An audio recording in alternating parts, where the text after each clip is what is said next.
Hi, good morning. I was glad to see that the president stopped the sale of the U.S. steel to Japan, although I like Japan. And I'm wondering, in the same vein, what about nationalizing the refinery in Texas that the Saudis own? It's the largest one in the United States. And just in general, I just don't like to see the things like that being owned by foreign countries, no matter who they are. And so what are your thoughts on that? Thank you. Congressman? Is it not making noise? Yeah, I can hear you. Okay, great. Sorry about that. I said I just didn't want to necessarily not answer the specific, but let me go a little bit higher to a 30,000 foot. Okay. This is one of the competing issues we have around here when it talks about foreign ownership, because I agree. I think there's Brazilian companies that do a lot of cattle processing, buying a lot of land, and a lot of others. And yet the Republicans want to just go after like Chinese interests, and a lot of it's pure political rhetoric and I think xenophobia.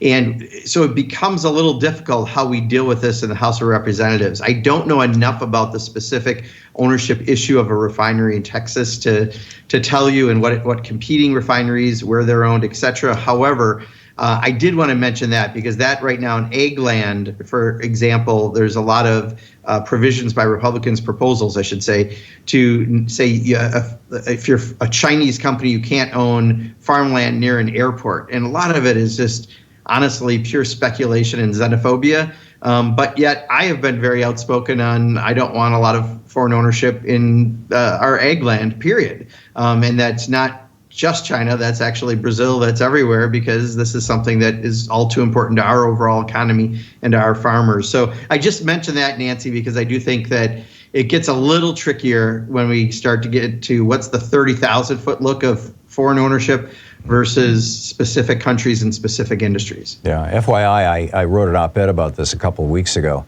The largest refinery in America is in Port Arthur, Texas.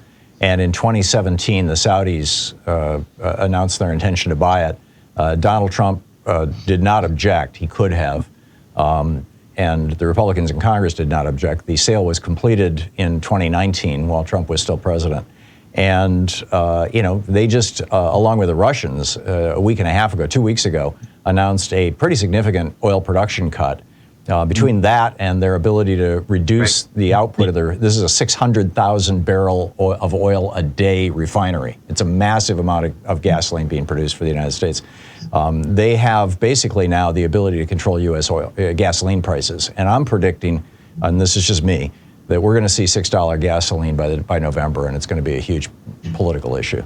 Yeah, we're starting to see the crank up already a little bit, right, on gas. And, clearly there are a lot of interests, including some very specific foreign interests, who would much rather see Donald Trump there. I mean, whether it be Vladimir Putin, Benjamin Netanyahu, probably some of those. Mohammed Bonsaw. The Middle Eastern countries where they're doing business right now still with the Trump family, even when he's out of office. Yep. A lot to worry about. Yeah. The Saudis are pouring cash at him with that Live Golf Tour, or at least they were. Congressman Mark Pocan is with us for the hour, taking your calls. It's Middays with Mark here on the Thom Hartmann Program. We'll be back with more of your calls for Representative Pocan in just a moment. Stay with us.